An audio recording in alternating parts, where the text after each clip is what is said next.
Good morning dear students. आज आपका self analysis test रहेगा पैटर्न रिवीजन की फॉर्म में। तो यहाँ पे वही सेमी मेथड, आपका नंबर ऑफ क्वेश्चंस आपके 5 है, मैक्सिमम मार्क्स आपके 10 है, यानी 1 क्वेश्चन आपका क्या है 2 मार्क्स का है। आपको मार्किंग करनी आती है, जिसको नहीं आती तो एक बार स्पीड में बता देता हूँ। जैसे मान लीजिए 2 क्वेश्चन आपके करेक्ट हो गए, 2 आपके रॉन्ग हो गए, ठीक है, 1 आपने अटैम्प्ट नहीं किया, ठीक है। जो करेक्ट है उसके 1 क्वेश्चन के 2 मार्क्स हैं, मतलब एक क्वेश्चन 2 नंबर का है। और जो नेगेटिव होगा वो एक क्वेश्चन के आपको कितने करने, एक नेगेटिव के आधा नंबर, हाफ मार्क्स आपको डिडक्ट करने हैं। तो 2 क्वेश्चन आपके सही है, इसका मतलब 2 इंटू 2 यानी 4 मार्क्स आपके क्या हो गए, पॉजिटिव हो गए, ठीक है। और 2 आपके नेगेटिव है, तो 1 क्वेश्चन कितने मार्क का है नेगेटिव में, हाफ मार्क्स का, 2 इंटू हाफ मतलब 1 मार्क्स आपके क्या हो गए, नेगेटिव हो गए। और 1 आपने किया नहीं, इसका कुछ भी आपको क्या नहीं करना, यानी यहाँ पे काउंट नहीं करना, नेगेटिव करना है, ना ही इसको पॉजिटिव करना है। तो 4 प्लस के हो गए आपके, पॉजिटिव हो गए, 1 आपका मार्क्स क्या हो गए आपके नेगेटिव हो गया। तो टोटल अगर अपने मार्क्स कैलकुलेट करें तो आपके 3 मार्क्स आ जाएंगे, ठीक है। 4 पॉजिटिव 1 नेगेटिव मतलब आपके 3 मार्क्स आउट ऑफ 10 आ गए। ये मार्क्स आप लोगों ने मुझे कैलकुलेट करके कमेंट सेक्शन में बताने हैं। समझ में आ रही चीज़, ये जो मार्क्स है आप लोगों ने मुझे कमेंट सेक्शन में क्या करना है, कमेंट करके बताना है कि आउट ऑफ 10 आपके कितने मार्क्स आए। क्लियर आपके कि कैसे कैलकुलेशन करनी है मार्क्स की, ठीक है। तो अब स्टार्ट करते हैं अपने क्वेश्चन पेपर को। तो यहाँ पे क्वेश्चन पेपर वही रहेगा सेम आपका, ठीक है। 5 क्वेश्चंस मिलेंगे आपको, ईच क्वेश्चन में क्या होगा, अलग पैटर्न होगा। और उसके बाद में आपका क्या होगा, क्वेश्चन जैसे स्टार्ट होगा आपको 1 मिनट का टाइम दिया जाएगा खुद से सोल्व करने के लिए। तो आपको 1 मिनट में वो क्वेश्चन अटेम्प्ट करना है। उस क्वेश्चन के 1 मिनट कंप्लीट होने के बाद, जो टाइमिंग कंप्लीट होने के बाद मैं उसका फिर सॉल्यूशन करवाऊंगा। फिर नेक्स्ट क्वेश्चन में फिर से आपको 1 मिनट मिलेगा, फिर उसका सॉल्यूशन, फिर वापस से उससे नेक्स्ट क्वेश्चन में आपको फिर 1 मिनट, मतलब हर क्वेश्चन में आपको 1 मिनट का टाइम पहले दिया जाएगा खुद से सोल्व करने के लिए। उसके बाद में उसका कंप्लीट सॉल्यूशन आपको प्रोवाइड करवाऊंगा, ठीक है। फिर स्टार्ट करते हैं क्वेश्चन पेपर को। तो जो आपका फर्स्ट जो पैटर्न आता है वो सेंटेंस फिलर्स का पैटर्न आता है, ठीक है। जो फर्स्ट पैटर्न है वो क्या है आपका, सेंटेंस फिलर्स का पैटर्न है। तो यहाँ पे अपने इसकी डायरेक्शंस को स्टार्ट करते हैं। तो डायरेक्शंस को पढ़ना स्टार्ट करें। And the question given below there are 2 statements, क्या है, 2 स्टेटमेंट्स दिए गए हैं। Each statement consist of 2 blanks, मतलब हर स्टेटमेंट में क्या है, 2 ब्लैंक है, बिल्कुल सही है। You have to choose the option which provides the correct set of words that fits both the blanks in the both statements appropriately, ठीक है। आपको क्या करना है, चूज करना है ऑप्शन को जो क्या करे, करेक्ट सेट ऑफ वर्ड्स आपको प्रोवाइड करवाता है, जो क्या बोथ ब्लैंक्स, जो बोथ स्टेटमेंट्स है उन दोनों स्टेटमेंट्स के दोनों जो ब्लैंक है, मतलब 2 सेंटेंस दिए गए हैं, हर सेंटेंस में 2 ब्लैंक है। समझ में, हर सेंटेंस में 2 ब्लैंक है। तो आपको क्या करना है, दोनों ही जो सेंटेंस है उनमें जो 2 ब्लैंक है उनमें वही वर्ड आपके फिट होने चाहिए, दोनों में ही वो वर्ड आपके क्या होने चाहिए, फिट होने चाहिए। And in the same order making them meaningful and grammatically correct. और सेम ऑर्डर में उनको क्या करना, मीनिंगफुल और ग्रामेटिकल भी होना चाहिए, अप्रोप्रिएट होना चाहिए, और मीनिंगफुल और ग्रामेटिकल फॉर्म में करेक्ट। मतलब कुल मिलाकर बात आपको क्या करना है, 2 सेंटेंसेस के जो ब्लैंक्स हैं उनको क्या करना है, फिलअप करना है। तो क्वेश्चन को स्टार्ट करते हैं। जैसे क्वेश्चन स्टार्ट होगा, क्वेश्चन स्टार्ट होते ही आपकी टाइमिंग स्टार्ट हो जाएगी, ठीक है। तो be ready, your time starts now.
Times up, solution start करते हैं, ठीक है।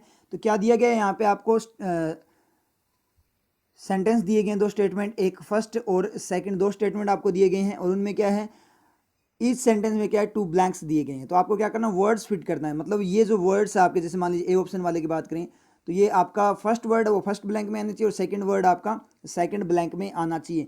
तो दोनों सेंटेंस जो है उनमें सेम ही ये वर्ड दोनों सेंटेंस में फिट होना चाहिए, मतलब ये जो दोनों वर्ड्स है वो दोनों के दोनों जो सेंटेंस है उनको सेटिस्फाई करना चाहिए। तो स्टार्ट करते हैं इस पेपर को सोल्व करना, ठीक है। क्वेश्चन को अपने क्या करते हैं, सोल्व करना स्टार्ट करते हैं। तो पढ़ लेते हैं इसको एक बार, इसका मीनिंग लेना इंपॉर्टेंट होता है, ब्लैंक में आपको मीनिंग लेना होता है, साथ में थोड़ी वर्किंग वगैरह भी देखनी होती है।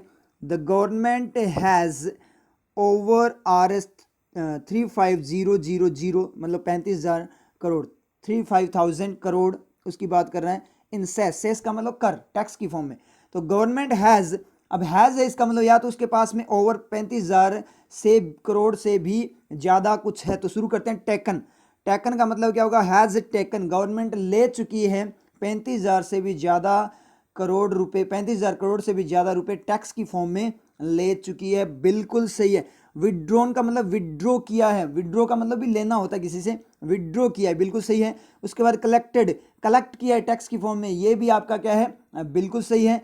और गैट आपका सही नहीं है, क्योंकि गैट नहीं होना चाहिए था, गोट होना चाहिए था, या गोटन होना चाहिए था, गोट या गोटन, ठीक है। अमेरिकन में गोट और ब्रिटिश में गोटन, तो दोनों चलता है। तो गोट यहाँ पे होना चाहिए था, क्योंकि हैज़ है ना, तो डज है, उसके बाद में एक्शन आएगा, तो अपने आप अपना जो एलिमेंट ऑफ परफेक्शन यहाँ पे होगा, क्योंकि उसके बाद में आप एक्शन दे रहे हो तो वो एलिमेंट ऑफ परफेक्शन नहीं होगा, मैन एक्शन नहीं होगा। और जब एलिमेंट ऑफ परफेक्शन आता है तो उसकी क्या डिमांड होती है, हैव की डिमांड क्या होती है, हैव की डिमांड ये होती है, क्योंकि ये डज हैव, रियल में हैव ही होता है, हैज़ कुछ नहीं होता, वो डज और हैव का मिक्सचर होता है। तो हैव की डिमांड क्या, एलिमेंट ऑफ परफेक्शन जो है वो होता है, उसकी डिमांड क्या होती है, वो उसकी डिमांड ये होती है कि वो एक्शन को क्या करता है, V3 में कन्वर्ट करता है, एक्शन को क्या करता है, V3 में कन्वर्ट करता है, ये हैव की वर्किंग होती है। तो V3 में करेगा, तो ये तो V1 है, तो इसका मतलब डी ऑप्शन तो अपना डायरेक्ट ही गया, आपका डी ऑप्शन डायरेक्ट ही क्या हो गया, यहाँ से एलिमिनेट आउट हो गया। समझ में आया? तो 3 ऑप्शन अपने पास बचे। अब चलते हैं, चलो आगे देखते हैं, तीनों में अपने को कन्फ्यूजन है, समझ में नहीं आ रहा कौन सा आएगा, कोई दिक्कत नहीं, अपने आगे पढ़ लेते हैं, नेक्स्ट ब्लैंक से पता लग जाएगा। For the welfare of construction worker, construction मतलब जो कंस्ट्रक्शन करने वाले मजदूर वगैरह हैं, उनके वेलफेयर, उनके कल्याण के लिए, उनको पैसे देने के लिए बात कर रहा है, कि टैक्स में उन्होंने इतने करोड़ रुपए लिए हैं, उस तरीके से बात कर रहा है। एम्प्लॉयड इन, जो कि एम्प्लॉयड है, ईडी क्लोज है वर्कर्स का, वर्कर्स जो क्या है, आपको यहाँ से तो डायरेक्ट मीनिंग लेना है, ज़्यादा डेप्थ में नहीं जाना, ठीक है। एम्प्लॉयड जो क्या है, एम्प्लॉयड लगे हुए काम में, in the high risk and hazardous construction industry, construction वाली जो इंडस्ट्री वगैरह है, हैजर्डस का मतलब खतरनाक वाली जो इंडस्ट्री है वहाँ पे वो लगे हुए हैं। दैट इज मोस्टली, जो क्या है ज़्यादातर, दैट इज इंडस्ट्री के लिए यूज हुआ होगा, दैट इज मोस्टली ज़्यादातर बाय प्राइवेट कंपनीज, जो क्या की जाती है, प्राइवेट कंपनीज के द्वारा ओन, ओन का मतलब ओन की जाती है, मतलब उन पे प्राइवेट कंपनीज का अधिकार होता है, मतलब वो प्राइवेट कंपनीज के द्वारा ही चलाई जाती है, बिल्कुल सही है आपका ओन। वैग, वैग का मतलब वैसे धुंधला होता है, लेकिन वैग होगा ही नहीं, इज वैग नहीं होगा, वो धुंधला है प्राइवेट कंपनी के द्वारा, मतलब इंडस्ट्री क्या है, धुंधली है प्राइवेट कंपनी के द्वारा। और वैसे भी गलत हो गया, वैग यहाँ पे V3 आना चाहिए था वैसे भी, कि बाय प्राइवेट कंपनी के द्वारा कुछ किया जा रहा है ना, तो पैसिव फॉर्म में आना चाहिए था, तो ये भी आपका गया, बी ऑप्शन भी अपना गया। और कंट्रोल्ड, कंट्रोल की जाती है उनको किसके द्वारा, प्राइवेट कंपनीज के द्वारा, तो ये भी सही हो सकता है। ऑन का मतलब तो क्या है, प्राइवेट कंपनी की ही इंडस्ट्री है, और कंट्रोल का मतलब इंडस्ट्री चाहे गवर्नमेंट हो चाहे कुछ भी हो, लेकिन प्राइवेट कंपनीज उनको कंट्रोल कर रही है। तो दोनों ही यहाँ पे सही लग रहे हैं, आपको ज़्यादा सही कौन सा लग रहा है वो आप एक बार देख लेना, लेकिन यहाँ पे दोनों में कन्फ्यूजन है, टिक मत कर देना आप, ठीक है। ज़्यादा सही अगर आपको ए लग रहा है या सी लग रहा है तो डायरेक्ट टिक मत कर देना। क्यों नहीं करना डायरेक्ट टिक, क्यों नहीं करना डायरेक्ट टिक, क्यों, क्योंकि सेकंड वाले में भी तो क्या होना चाहिए, वो सेटिस्फाई करना चाहिए। अब आपको जो हिंट देगा, ये कन्फ्यूजन आया दो आपके जो होते हैं, जो आपके अपने यहाँ पे बात के दो ऑप्शन में आपको कन्फ्यूजन आया, तो उनको जो क्लियर करेगा, कौन सा करेगा, अब सेकंड सेंटेंस उसको क्लियर करेगा। तो शुरू करते हैं, चाइनीज मोबाइल फोन मेकर हुआई, हुआई की बात हो रही है, Chinese mobile phone maker company है। सैड, उसने कहा, क्या कहा, इट नेवर, दैट यहाँ पे है वो यूज किया, करो चाहे ना करो आप दैट वाला, सैड दैट इट नेवर, ठीक है, दैट यहाँ पे यूज नहीं किया। उन्होंने कहा, क्या कहा, इट नेवर, इसने कभी नहीं, और या पता नहीं कभी नहीं क्या किया, और स्टोर, और ना ही उसने स्टोर किया, स्टोर का मतलब इकट्ठा किया, मतलब वहाँ पे जमा रखा, अपने पास रखा, स्टोर्ड फेसबुक यूजर डेटा, किसने कभी भी क्या नहीं किया है, नेवर। अब ये ए और सी दो बचे हुए थे, नेवर टेकन, कभी ने इसने ना तो कभी इसने लिया है और ना ही इसने कभी स्टोर किया है फेसबुक के यूजर डेटा को, बिल्कुल सही है। कलेक्टेड ज़्यादा सही लग रहा है यहाँ पे, लेकिन कोई दिक्कत नहीं है, टेकन भी यहाँ पे सही जा रहा है, कोई दिक्कत वाली बात नहीं है, दोनों सही है। ना तो उसने डेटा लिया है और ना, और कलेक्टेड को देखें कि ना तो इस कंपनी बोल रही है कि ना तो हमने कभी फेसबुक यूजर्स का डेटा क्या किया है, कलेक्ट किया है और ना ही कभी स्टोर किया है। ये भी बिल्कुल सही है, कलेक्ट का मतलब इकट्ठा करना, तो ये बात भी सही है। तो दोनों में फिर से यहाँ पे कंफ्यूजन है। चलो आगे चलते हैं। After the social media giant, जो सोशल मीडिया जायंट मतलब फेसबुक की बात है, जायंट का मतलब विशाल का है, जायंट एक्नॉलेज्ड, उसने मान लिया, उसके बाद में बोला है उसने मान लिया, क्या मान लिया, it gave access of data, कि उसने क्या किया है, डेटा का एक्सेस दिया है टू सच हैंडसेट मैन्युफैक्चरर्स, ऐसे मोबाइल हैंडसेट का मतलब मोबाइल बनाने वाले कंपनीज वगैरह मैन्युफैक्चरर, अल्बैट, अल्बैट का मतलब क्या, यद्यपि, हालांकि, इन ए वे, इन ए वे, ऐसे वे में, तो इन ए ऑन वे हो सकता है क्या, नहीं होगा, क्योंकि ए लगाए एन नहीं है, ठीक है, यहाँ पे वोवल साउंड है, ऑन का मतलब क्या होगा, ऑन का मतलब वोवल साउंड आ रही है, तो वोवल साउंड होगी तो ए नहीं आएगा, एन आएगा, तो इसका मतलब कंट्रोल्ड ही होगा, तो ए ऑप्शन भी अपना गया। इसका मतलब क्या है, ऑप्शन रहा अपना कौन सा, सी।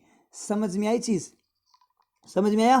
तो आपका कौन सा ऑप्शन हो गया, ऑप्शन यहाँ पे सी हो गया, नन ऑफ दीज होगा नहीं, क्योंकि ऑप्शन अपने को मिल चुका है। नन ऑफ दीज तब होता जब कोई ऑप्शन ना मिलता। क्लियर है? इस तरीके से आपको इसको सोल्व करना होता है, दोनों सेंटेंसेस को साथ में लेकर चलना होता है, हिंट लेते हुए। जहां भी कंफ्यूजन आए, एलिमिनेशन टेक्निक यूज करो, कंपेरिजन टेक्निक यूज करो, कंपेरिजन कर दो, वहां पे आपको क्लियर हो जाएगा। समझ में आ रही है? इस तरीके से आप क्या करोगे, यूज करोगे यहाँ पे। क्लियर है? तो यहाँ पे अगर पूरी बात पढ़ें सेकंड वाले की, पहले वाली तो अपने को समझ में आ गई, 35,000 करोड़ से भी ज़्यादा टैक्स की फॉर्म में ले रहे हैं कि कंस्ट्रक्शन वर्कर है उनकी हेल्प करने के लिए, जो कि इंडस्ट्री वगैरह कंट्रोल की जाती है किसके द्वारा, प्राइवेट कंपनीज के द्वारा, ठीक है। और मोबाइल कंपनी ने बोला है कि हमने ना तो कलेक्ट किया है कभी, क्योंकि फेसबुक ने जब बोला ना कि उसने मान लिया कि हम क्या करते हैं, एक्सेस करने देते हैं हमारे डेटा को, हालांकि एक कंट्रोल्ड वे में की, कंट्रोल्ड तरीके से की, बिल्कुल बैलेंस्ड फॉर्म में, कंट्रोल की फॉर्म में अपने क्या कर देते हैं, हम उनको एक्सेस करने देते हैं। उस बात के ऐसा बताने के बाद, सोशल मीडिया ने ऐसा बोला, सोशल मीडिया जायंट ने ऐसा बोला, उसके बाद में जो हुवाई कंपनी है उसने बोला कि हमने ना तो कभी हमने क्या किया, ना तो हमने कभी कलेक्ट किया डेटा और ना ही कभी स्टोर किया फेसबुक का। ये बात हुवाई कंपनी ने बोली है। क्लियर? आप लोगों के समझ में आया? ठीक है, अब चलते हैं नेक्स्ट क्वेश्चन पे। तो नेक्स्ट जो आपका पैटर्न आता है वो आता है आपका स्पोर्टिंग एरर्स का, ठीक है। नेक्स्ट पैटर्न आपका स्पोर्टिंग एरर है, इजी वाली स्पोर्टिंग एरर है जो अपनों ने अभी लेटेस्ट की थी। तो डायरेक्शंस को स्टार्ट करते हैं, इसके डायरेक्शन पढ़ें। Read the sentence to find out whether there is an error in it. आपको क्या करना है, सेंटेंस को रीड आउट करना है कि एरर है या नहीं। द एरर इफ एनी, यदि कोई होती है तो will be in one part of the sentence, will का सब्जेक्ट क्या है, the error will be in one part of the sentence. If any extra information, यदि होती है तो क्या होगी, एक पार्ट में होगी। The number corresponding to that part will be your answer, जो उस पार्ट से रिलेटेड जो नंबर है, करस्पॉन्डिंग नंबर है, वो आपका क्या होगा, आंसर होगा। If the given sentence is correct as it is, mark the answer as no error, ठीक है। अगर आपका सेंटेंस करेक्ट है तो आपको क्या करना है, नो एरर टिक करना है। Ignore the errors of punctuation if any, यदि कोई पंक्चुएशन की एरर होती है, पंक्चुएशन मतलब कोमा वगैरह की एरर होती है, तो उसको आपको इग्नोर करना है। वो वैसे कि इग्नोर ही करना होता है, कोमा वगैरह की एरर नहीं मानी जाती। समझ में आ रही है आप लोगों के? तो क्या करना है, एरर पे आपका बिल्कुल इजी वाली एरर है, ठीक है। तो स्टार्ट करते हैं क्वेश्चन को। क्वेश्चन स्टार्ट होते ही आपकी टाइमिंग स्टार्ट हो जाएगी, तो तैयार रहो। तो आपके क्वेश्चन यहाँ पे स्टार्ट होता है, your time starts now.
Time सब स्टार्ट करते हैं इसके सॉल्यूशन को। टाइम कंप्लीट हो गया आपका, ठीक है। स्टार्ट करते हैं सॉल्यूशन को।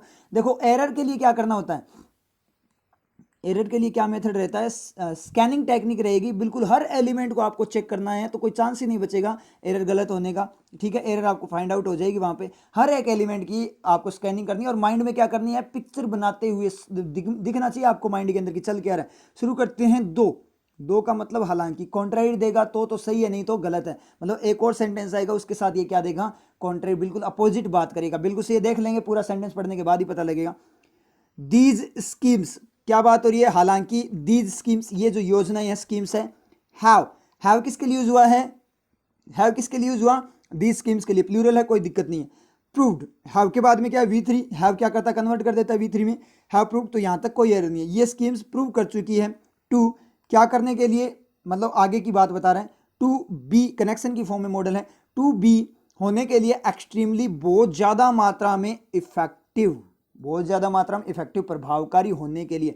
तो स्कीम्स कैसी है, स्कीम्स कैसी है, स्कीम्स क्या है, इफेक्टिव है, और इफेक्टिव कैसी है, एक्सट्रीम वे में है। तो सेकंड टाइम क्वालिटी आ गई ना, स्कीम कैसी है और वो कैसी है, इसका मतलब कोई चीज़ कैसी है तो मतलब एडजेक्टिव होता है, लेकिन कैसी होता है इसका मतलब क्या होता है, एडवर्ब होता है।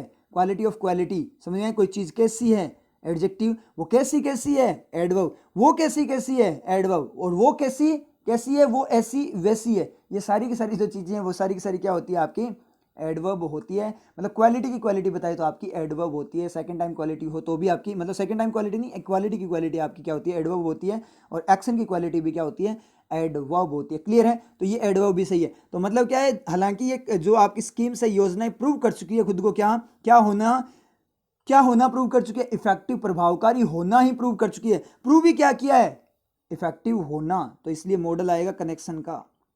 प्रूव ही क्या किया है, तो ये जो आपका प्रूव है ये आधा है किसके अकॉर्डिंग, ये आगे वाली बात है इफेक्टिव होना, ये उसका पार्ट है, मतलब दोनों मिलकर क्या करते हैं, बात कंप्लीट करते हैं। इसका मतलब आपका क्या है, मॉडल ऑफ कनेक्शन आएगा। टू यहाँ पे मॉडल ऑफ कनेक्शन है, समझ आए चीज, इफेक्टिव होने के, तो यहाँ तक कोई दिक्कत नहीं है, प्रूव कर चुके, कोई दिक्कत नहीं है, करने दो। दे डू हैव, ठीक है, दे प्लूरल, डू है, डज नहीं आएगा, डू हैव उनके पास है। अब यहाँ पे डू हैव उसने अलग से लिख दिया, कोई दिक्कत नहीं है। यस आई डू प्ले, हाँ मैं खेलता हूं, तो स्ट्रेस देने के लिए देते हैं मॉडल को। आप डायरेक्ट लिखते दे हैव तो भी सही था, और दे डू हैव लिख दिया तो कोई दिक्कत नहीं है। उसने क्या कर दिया, मॉडल को आगे लिख दिया, बस मॉडल को बाहर निकाल दिया, तो कोई दिक्कत वाली बात नहीं है, ये भी आपका बिल्कुल सही है। तो यहाँ पे कंफ्यूजन मत लेकर आना। दे डू हैव सर्टेन का मतलब निश्चित, ड्रॉबैक्स का मतलब कमियां, मतलब उनके अंदर क्या है, कमियां भी है, उनके पास कमियां भी हैं, विच जो रेंडर किसके लिए यूज है, ड्रॉबैक्स के लिए। ड्रॉबैक्स क्या है, प्लूरल है, तो रेंडर बिल्कुल सही है। रेंडर का मतलब पैदा करना, बना देना, प्रस्तुत करना, ठीक है, प्रस्तुत करना। विच रेंडर बना देते हैं दैम उन्हें किनको, इनइफेक्टिव बना देते हैं, अप्रभावकारी बना। दैम किसके लिए यूज हुआ, स्कीम्स के लिए यूज हुआ है, और ये फर्स्ट वाला दे भी यूज हुआ है किसके लिए, स्कीम्स के लिए। सर स्कीम्स तो क्या है आपकी नॉन लिविंग होती है, तो इट नहीं आएगा क्या, इट सिंगुलर के लिए आता है, समझ में आ रही है ना चीज। इट क्या होता है, सिंगुलर के लिए आता है। बहुत सारी कंट्रीज की बात करें तो उनके लिए दे यूज करते हैं, ठीक है, दे यूज करते हैं। आप कंट्रीज वगैरह नॉन लिविंग के लिए भी क्या करते हैं, दे यूज करते हैं।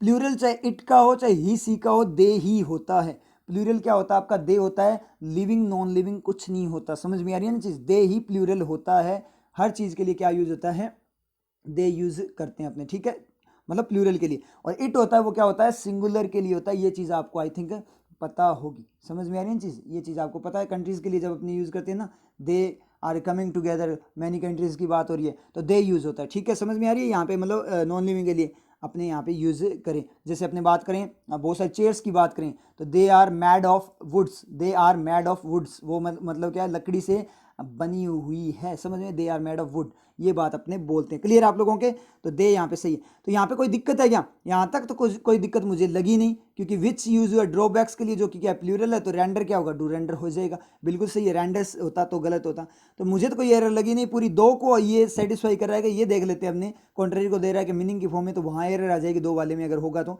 हालांकि ये खुद को प्रूव कर चुके इफेक्टिव, फिर भी कमियों के कारण क्या है, इनइफेक्टिव दिखाई देती है। फिर भी उनके पास क्या है, कमियां हैं, मतलब खुद को इफेक्टिव प्रूव कर चुके हैं, फिर भी कमियां हैं। अब जब कोई बंदा अपने को प्रभावकारी प्रूव कर दे, तो उसमें कमियां होनी चाहिए कि नहीं होनी चाहिए, नहीं होनी चाहिए ना, लेकिन यहाँ तो कमियां हैं, मतलब बिल्कुल अपोजिट कॉन्ट्रेरी। इसका मतलब दो भी आपका क्या है, बिल्कुल सही है। इसका मतलब सेंटेंस आपका पूरा का पूरा क्या है, सही है। इसका मतलब क्या है, नो एरर है। और नो एरर कौन से पार्ट में है, सी पार्ट में है, तो ऑप्शन आपका क्लिक हो जाएगा, ऑप्शन सी। क्लियर आप लोगों को समझ में आया, तो इस तरीके से करना। बिल्कुल इजी सी क्या थी आपका ये क्वेश्चन था, बिल्कुल इजी सा सेंटेंस था, लेकिन दिक्कत होती है किसकी, नो एरर की। लेकिन आपको अब दिक्कत नहीं होती, क्योंकि अपने नो एरर की प्रैक्टिस कर चुके हैं, अपने को अब कॉन्फिडेंस है। इसलिए यहाँ पे कॉन्फिडेंस रखना जरूरी होता है। अगर आपको एक बार में लगे नो एरर दिखे और आपको कन्फ्यूजन हो कि एरर होगी, तो एक बार और चेक कर लो, समझ में आ रही है चीज़। तो आपका कन्फ्यूजन दूर हो जाएगा। लेकिन एक चीज़ मैं बता दूं, अगर आप स्कैनिंग करते हो जैसे मैंने अभी आपको सोल्व करके दिखाया, अगर इस तरीके से करते हो तो 100% गारंटी आपको कॉन्फिडेंस आएगा। मतलब अपनों ने यहाँ पे कोई चांस ही नहीं छोड़ा, अपनों ने हर चीज़ चेक कर ली कौन किसके लिए यूज हुआ है, हर चीज़ चेक कर ली, हर एलिमेंट को चेक कर लिया कौन किसके लिए यूज हुआ है, और सारे सही सही यूज हुए हैं। इसका मतलब नो एरर तो होगी होगी, तो बिल्कुल सही है, कोई दिक्कत वाली बात है ही नहीं। तो स्कैनिंग टेक्निक बेस्ट है, आपको कभी दिक्कत नहीं होगी, चाहे नो एरर हो चाहे एरर हो, आपको पता लग जाएगा विद कॉन्फिडेंस। आप इस पर वर्क करो ज़्यादा से ज़्यादा स्कैनिंग टेक्निक पे। ठीक है, अब चलते हैं नेक्स्ट क्वेश्चन पे। जो नेक्स्ट पैटर्न आपका आता है वो आता है सेंटेंस रीअरेंजमेंट का। तो नेक्स्ट पैटर्न आपका है सेंटेंस रीअरेंजमेंट का। डायरेक्शन को स्टार्ट करें तो डायरेक्शन में पढ़ें तो given below the sentences each of which has been divided into 5 parts out of which the first part has been marked bold. मतलब आपको क्या दिया गया है, सेंटेंसेज है, उनमें से क्या है, जो सेंटेंस दिया गया है उसमें 5 पार्ट्स में उसको डिवाइड किया गया, और जो फर्स्ट पार्ट है वो क्या है, बोल्ड में है। तो बोल्ड है मतलब हाईलाइटेड है फर्स्ट पार्ट, इसका मतलब फर्स्ट पार्ट आपका फिक्स है, और बचे हुए 4 पार्ट्स को आपको क्या करना है, 4 पार्ट्स को अरेंज करना है। बिल्कुल ईजी हो जाएगा क्योंकि 1 पार्ट आपका फिक्स है, इसका मतलब वहां से अपने को हिंट मिलने के चांसेस ज़्यादा हो जाते हैं। आगे पढ़ें। Each of the question is then followed by the 5 options. Each of the question है, हर क्वेश्चन क्या है, फॉलो किया गया है 5 ऑप्शंस के द्वारा। Which give the sequence of the rearranged parts, जो सीक्वेंस देता है किसका, रीअरेंज्ड पार्ट्स का। You must choose the option which gives the correct sequence of the parts. आपको क्या करना है, चूज करना ऑप्शन को जो क्या करता हो, करेक्ट सीक्वेंस ऑफ पार्ट्स देता हो। If the sentence is already arranged और the correct sequence doesn't match any of the given sequence, mark E that is none of the above as your answer. आपको क्या है, none of the above, जो none आपको answer दिया गया है उसको आपको क्या करना है, मार्क करना है। अगर अरेंज्ड है या फिर कोई ऑप्शन में से कोई नहीं है तो आपको नन ऑफ दीज करना है, नन ऑफ द अबव यानी नन वाला जो आपका है वो आपको मार्क करना है। ठीक है, क्वेश्चन स्टार्ट करते हैं। क्वेश्चन स्टार्ट करते ही आपका होते ही जैसे ही क्वेश्चन आपके सामने अपीयर होगा आपका टाइम स्टार्ट हो जाएगा, इसलिए आप हर बार जैसे ही डायरेक्शन कंप्लीट हो जाए उसके बाद में आप रेडी रहा करो नेक्स्ट क्वेश्चन के लिए। तो क्वेश्चन यहाँ पे आपका सामने आ गया, your time starts now.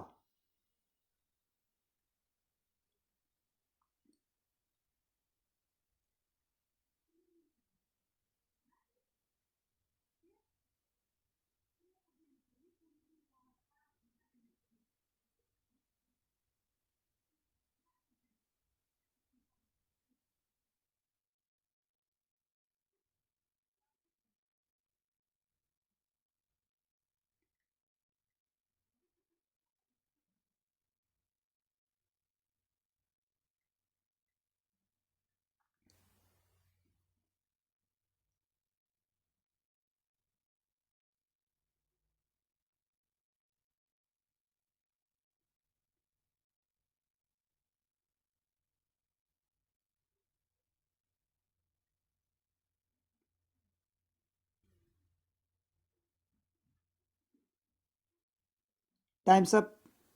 Start करते हैं इसके सॉल्यूशन को। तो यहाँ पे क्या है, आपको क्या दिया गया है, रीअरेंजमेंट के लिए आपको क्या दिया गया, एक सेंटेंस दिया गया है, बहुत बड़ा सेंटेंस है, ठीक है, उसको 5 पार्ट्स में डिवाइड किया गया। जो फर्स्ट आपको दिखाई दे रहा है ये हाईलाइटेड, ये वाला पार्ट आपका फिक्स है। जो बचे हुए पार्ट्स हैं उनको आप लोगों ने क्या करना है, रीअरेंज करना है। समझ में आ रही है चीज़। तो यहाँ ए बी सी डी वाले पार्ट हैं। देखो डायरेक्ट आप ऑप्शन से भी स्टार्ट कर सकते हो, ऑप्शंस को पढ़ना, वो भी मेथड ठीक है, लेकिन अपना मेथड जो है वो क्या, शॉर्ट ट्रिक के साथ अपने चलेंगे। तो अपने हर जो आपका पार्ट है उसको पढ़ेंगे कि क्या पता किसी पार्ट से हिंट मिल जाए, ताकि अपने को एक पेयर मिल जाए। और जैसे ही पेयर मिल जाएगा अपने उसके अकॉर्डिंग बचे हुए जो ऑप्शंस हैं उनको क्या कर देंगे, एलिमिनेट कर देंगे, और अपने को क्या हो जाएगा, कुछ ऑप्शंस एलिमिनेट हो जाएंगे तो अपने को क्या हो जाएगा, वहाँ पे क्या हो जाएगा, ऑप्शंस ज़्यादा पढ़ने नहीं पड़ेंगे। ठीक है, टाइम अपना कम कंज्यूम होगा। तो शुरू करते हैं। विद ग्रेटर सेगमेंट, देख लेंगे इसका भी कोई पार्ट आ रहेगा। With greater segmentation of credit, credit का मतलब जो पैसा वगैरह दिया जाता है, क्रेडिट दिया जाता है, श्रेय वगैरह। सेगमेंटेशन का मतलब विभाजन of credit and different kinds of, different kinds of, अलग अलग भिन्न भिन्न प्रकार किसी के, किसके, ऑफ के बाद में इसका मतलब कोई नाउन आएगा, किसके हो सकते हैं, बहुत सारे प्रकार, of large banks. Large banks के हो सकते हैं क्या, हाँ हो सकते हैं, इसका मतलब फर्स्ट पे ए आ सकता है। तो ऑप्शन में किसी पे फर्स्ट पे ए है क्या, तो फर्स्ट पे ए है ही नहीं, इसका मतलब फर्स्ट पे ए को चेक करने की जरूरत ही नहीं है। तो ए को क्या करो, छोड़ दो, एक बार ए वाले पार्ट को क्या कर दो, छोड़ दो, क्योंकि फर्स्ट पे तो ए है ही नहीं।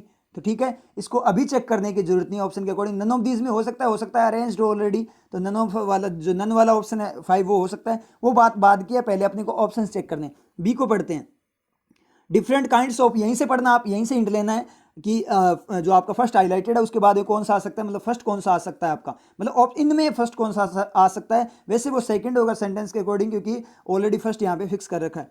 तो of as small finance banks, of small finance bank की तरह का, स्मॉल फाइनेंस बैंक्स की तरह का, कोई मीनिंग आ रहा है क्या? एज नहीं होना चाहिए था, एज नहीं होता तो हो जाता, क्योंकि ऑफ होगा तो डायरेक्ट नाउन आएगा ना किसी चीज का, और आप एज यूज करो की तरह, किसी की तरह, तो आप चीज तो बताओ ना। ऑफ फिर सेटिस्फाई कैसे होगा? ऑफ तो क्या करेगा? ऑफ को क्या चाहिए? नाउन चाहिए। ऑफ तो नाउन को खाएगा, किसी चीज को खाने जाएगा, क्योंकि वो तो पोजीशन दिखा रहा है, तो वो कोई चीज ही खाएगा लास्ट में जाकर। लेकिन यहाँ पे आपने एज यूज कर दिया, जैसे कि या क्योंकि की तरह यूज कर दिया, तो आपने बात ही अलग कर दी बिल्कुल। स्मॉल फाइनेंस बैंक्स को आपने बिल्कुल सेपरेट कर दिया, तो ऑफ अपना रिफ्लेक्शन वहां पे दिखा नहीं पाएगा। समझ में आई चीज? तो of as small finance banks पढ़कर देखो, पता लग जाएगा क्या स्मॉल फाइनेंस बैंक की तरह का अलग अलग प्रकार, या स्मॉल फाइनेंस बैंक्स के प्रकार होंगे, स्मॉल फाइनेंस बैंक्स के प्रकार होंगे, स्मॉल फाइनेंस बैंक्स की तरह का प्रकार नहीं होगा। इसका मतलब क्या हो? कोई मीनिंग नहीं आ रहा। इसका मतलब बी भी आपका फर्स्ट पे नहीं आएगा, बी फर्स्ट पे नहीं आएगा। इसका मतलब ऑप्शन आपका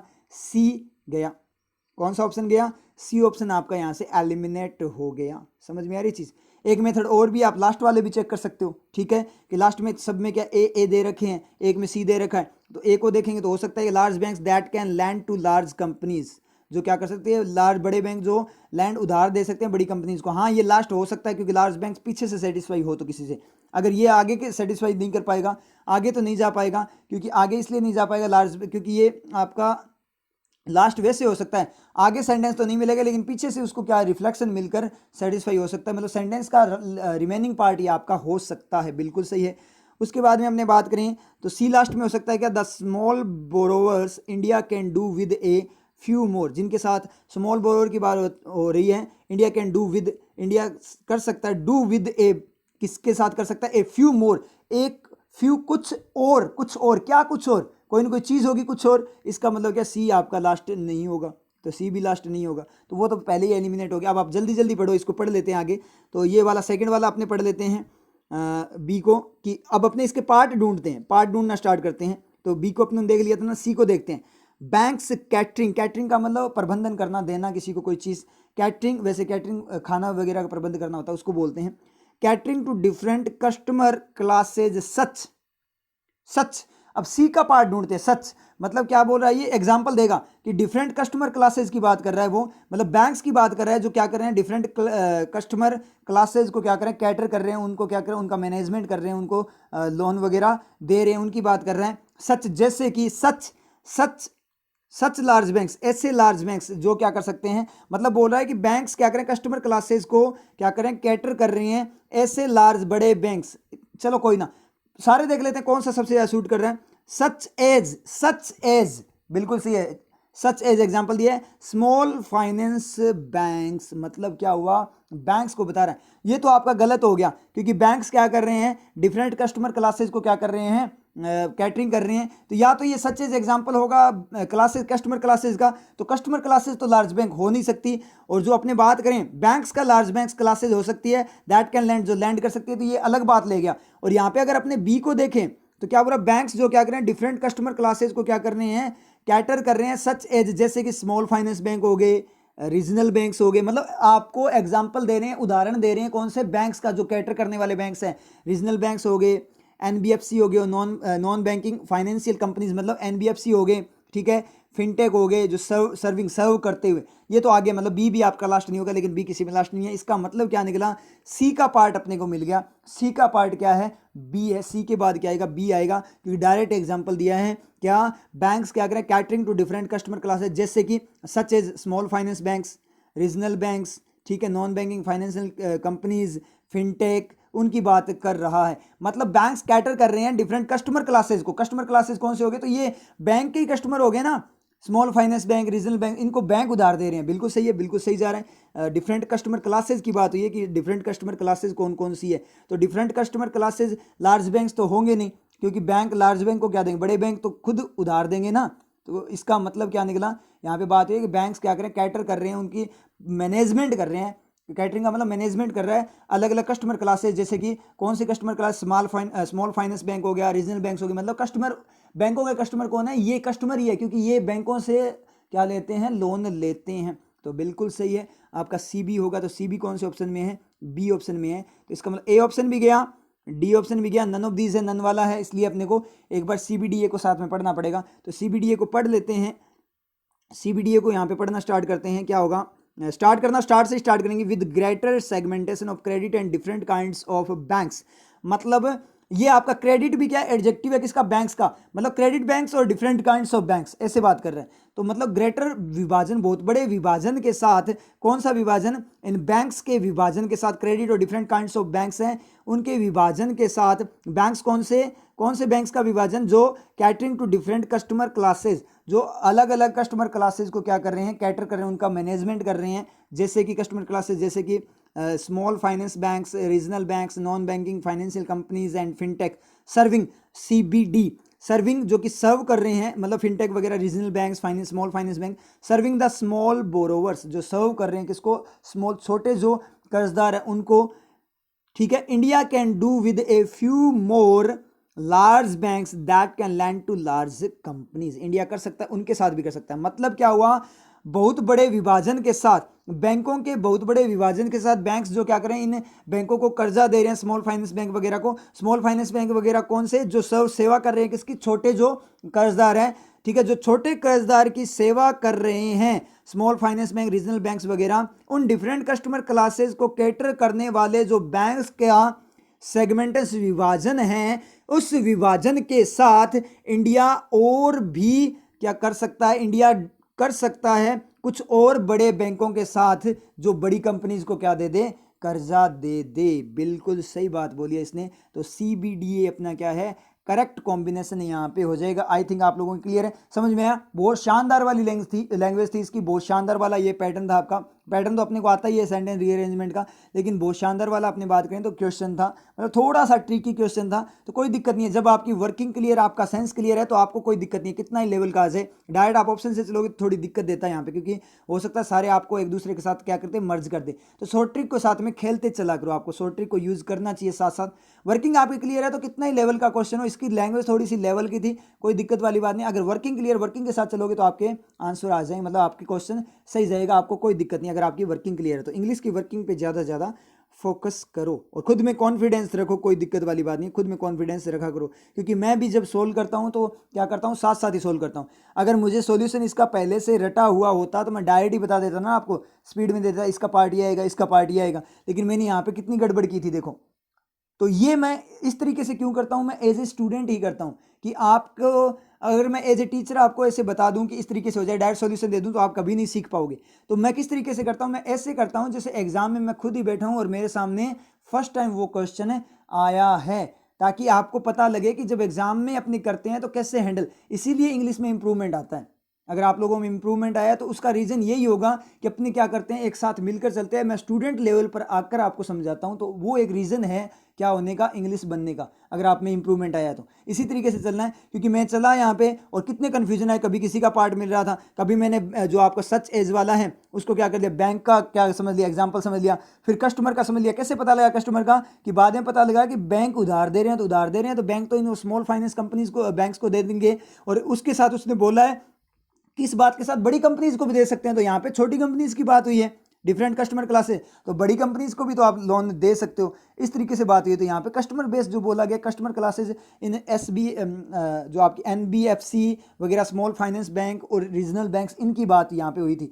तो पता लगा ना, अगर मेरा पहले से सॉल्यूशन किया होता, रटा हुआ होता, तो मैं डायरेक्ट ही आपको बता देता, इतना मतलब डायरेक्शन में नहीं लेकर जाता। समझ में आई चीज़, इस तरीके से। तो ये चीज़ें चलती है, क्योंकि बहुत सारे स्टूडेंट्स को ये लगता होगा कि सर को तो खुद को ही कुछ नहीं आता, कि सर है ना कितनी बार अटकते हैं बीच बीच में, कभी ये बोलते हैं फिर बोलते हैं नहीं नहीं ये है, इसका ये रहेगा। क्योंकि जितने हमने फैकल्टीज़ देखी है, जितने लोग पढ़ाते हैं, जैसे ऑनलाइन वगैरह जितने भी टीचर्स पढ़ाते हैं इंग्लिश को, वो डायरेक्ट बता देते हैं कि इसका ये पार्ट आएगा, इसका ये पार्ट आएगा। वो कितने टैलेंटेड है, उनको देखो, खुद देखते ही पता लग जाता है कि ये इसका ये पार्ट है, इसकी वर्किंग ये है, ये इस तरीके से यूज हुआ है, मतलब रूल्स की फॉर्म में। ठीक है, वो ऐसे ही बताते हैं। तो ऐसा कुछ नहीं होता। वो क्या करते हैं, मैक्सिमम क्या करते हैं, पहले से होमवर्क करके आते हैं, पहले से क्या करते हैं, क्वेश्चंस वगैरह जो होते हैं उनको पढ़ कर आते हैं, उनका सॉल्यूशन तैयार करके आते हैं कि बच्चे को कैसे एक्सप्लेन करना है, कि किस तरीके से कैसे बच्चे को एक्सप्लेन करें ताकि बच्चा इंप्रेस हो। ठीक है, वो आपको इंप्रेस करने के लिए तैयार करके आते हैं, मतलब ट्रिक तैयार करके आते हैं एक अच्छी वाली, ताकि डायट बताते बच्चे के समझ में आ जाए, उसके समझ में आते ही वो बोलेगा सर तो बड़े शानदार है, बस मेरे से ही कुछ नहीं होता, क्योंकि उसने आपको रियलिटी तो दिखाई नहीं, उसने आपको ये तो दिखाया नहीं करना कैसे होता है, उसने तो ये बोल दिया सॉल्यूशन ये है इस तरीके से होगा, तो आप बोलोगे सर ने कितनी स्पीड में सोल्व कर दिया, सर तो बता देते हैं, सर हमें तो पता, आपको तो पता लग जाता है, आप तो देखते बता देते हैं यहाँ पे एरर वगैरह क्या है, ठीक है, लेकिन हमें नहीं पता लगता, क्यों नहीं पता लगता, क्योंकि सर ने आपको रियलिटी तो दिखाई नहीं, सर ने बताया ही नहीं किस तरीके से आपको क्या करना होता है, क्वेश्चन को सोल्व करना होता है, किस तरीके से वहां पे आपको हैंडलिंग करनी होती है, सर तो डायरेक्ट रटा रटाया आए और जो आपको जो सबसे बेस्ट उनको लगा था तरीका वो बेस्ट आपको बता दिया, क्या करके क्वेश्चन को सोल्व करके उसके सॉल्यूशन तैयार करके उसमें ट्रिक वगैरह की किस तरीके से मैं इस चीज को एक्सप्लेन करूं, तो उसने एक्सप्लेनेशन पे क्या किया है, प्रैक्टिस करके रटा है, उसको समझ में आया चीज एक्सप्लेनेशन, तो कोई मतलब नहीं है, और अपने यहाँ पे करते हैं वो कैसे करते हैं, अपने डायट शुरू हो जाते हैं, जैसे ही क्वेश्चन सामने आया अपने क्या कर देंगे, डायट उस क्वेश्चन पे शुरू हो जाते हैं, समझ में आ रही चीज, ये चीज अपने करते हैं, समझ में आ रही है आप लोगों के, तो ये रियलिटी है यहाँ पे अपने जो बात कर रहे हैं वो वाली क्या है, रियलिटी है, एज ए स्टूडेंट इसलिए मैं चलता हूँ ताकि आप लोगों को समझ में आए, क्योंकि एग्जाम में तो आपके साथ कोई जाने वाला नहीं है और आपने वो क्वेश्चन फर्स्ट टाइम ही देखा होगा, तो फर्स्ट टाइम जैसे क्वेश्चन सामने है उसको कैसे सोल्व करना होता है, इसलिए थोड़ी सी मुझे प्रॉब्लम होती है, कई बार क्या होता है मीनिंग अलग चला जाता है, लेकिन वापस से मैं सही कर लेता हूँ, क्यों सही कर लेता हूँ, सेंटेंस पढ़ते ही, क्योंकि चमका हुआ है थोड़ा, और थोड़ा क्या है खुद पे कॉन्फिडेंस रहता है कि वर्किंग क्लियर है, सबसे मेन चीज वो है, समझ में आ रही है, तो इस तरीके से आपको करना है क्लियर आपके। अब चलते हैं नेक्स्ट क्वेश्चन। नेक्स्ट जो आपका पैटर्न आता है वो आता है आपका वर्ड एक्सचेंज का, तो स्टार्ट करते हैं इसकी डायरेक्शंस को, तो डायरेक्शंस में देखें तो in the following question two sentences first and second have been given, आपको क्या दिया गया है क्वेश्चन में, दो सेंटेंस दिए गए first and second, in each sentence some words have been highlighted, मतलब हर सेंटेंस में क्या है कुछ वर्ड्स आपको हाईलाइट किए गए हैं, विच मे और may not be grammatically and contextually appropriate, वो आपके क्या हो सकते हैं या तो ग्रामेटिकली या कंटेक्चुअल फॉर्म में अप्रोप्रिएट हो भी सकते हैं और नहीं भी हो सकते हैं एट इट्स करंट प्लेस, जहां पे ये है मतलब अपनी जगह पे वो सही भी हो सकते हैं और नहीं भी हो सकते, words in sentence first may be exchanged with words in sentence second, मतलब जो फर्स्ट वाले जो सेंटेंस के वर्ड्स है वो क्या हो सकते हैं आपके एक्सचेंज हो सकते हैं सेकंड सेंटेंस के वर्ड्स के साथ, एंड वाइस वर्सा उल्टा भी हो सकता है, मतलब सेकंड वाले फर्स्ट के साथ एक्सचेंज हो सकते हैं, to make both the sentences grammatically and contextually correct, correct बनाने के लिए, if both the sentences are correct as it is choose no exchange required as your answer, आपको क्या करना है, नो एक्सचेंज रिक्वायर्ड, आपको अपना आंसर चूज करना है, समझ में आ रही है, मतलब क्या दो सेंटेंस है, फर्स्ट वाले सेंटेंस मतलब दोनों सेंटेंसेस में एक्सचेंज, हमेशा क्या करते थे एक ही सेंटेंस में वर्ड्स को एक्सचेंज करके देखते थे, रिप्लेसमेंट होता था, यहाँ पे क्या है आपको क्या करना है, अलग अलग सेंटेंस फर्स्ट वाले के सेकंड में सेकंड वाले के फर्स्ट में आपस में एक्सचेंज करके देखने हैं, अगर कंप्लीट पैटर्न आपको गो थ्रू करना है ये वाला तो आपको मिल जाएगा जो आपकी अपने चैनल की जो प्ले लिस्ट है वहाँ पे पैटर्न हैंडलिंग नाम से आपकी प्ले लिस्ट बनी हुई है, ठीक है, उसमें आपको ये पैटर्न सारे के सारे पैटर्न्स मिल जाएंगे, पैटर्न हैंडलिंग में आपको अगर एक साथ आपको सभी पैटर्न्स वापस से रिवाइज करने हो तो आप प्ले लिस्ट को गो थ्रू कर लेना, चैनल की जो प्ले लिस्ट होती है उसके अंदर वहाँ पे एडिटोरियल की प्ले लिस्ट भी है, ठीक है, न्यूज़पेपर एडिटोरियल की प्लेलिस्ट है, वहाँ पे आपको सारे के सारे अब तक के जितने एडिटोरियल हुए हैं वो सारे के सारे एडिटोरियल मिल जाएंगे, वोकैबुलरी की भी प्लेलिस्ट है तो वहाँ पे जितनी भी वोकैब अपनों ने अब तक की है वो सारी की सारी वीडियोस वहाँ पे आपको मिल जाएगी अगर आपको क्या करनी है रिवाइज करनी है, और क्वेश्चन ये आपके जो पेपर्स हैं सेल्फ एनालिसिस टेस्ट हैं इनकी भी पैटर्न रिविजन की फॉर्म में आपकी क्या एक प्ले लिस्ट बनी हुई है, वहाँ पे ये सारे के सारे आपको क्वेश्चन पेपर आपको मिल जाएंगे, समझ में आ रही है, तो इस तरीके से आप क्या कर लेना प्लेलिस्ट को गो थ्रू कर लेना अगर आपको रिवाइज करना हो तो। अब क्वेश्चन स्टार्ट करते हैं, क्वेश्चन स्टार्ट होते ही आपका टाइम स्टार्ट हो जाएगा, तो क्वेश्चन को स्टार्ट करें, योर टाइम स्टार्ट्स नाउ।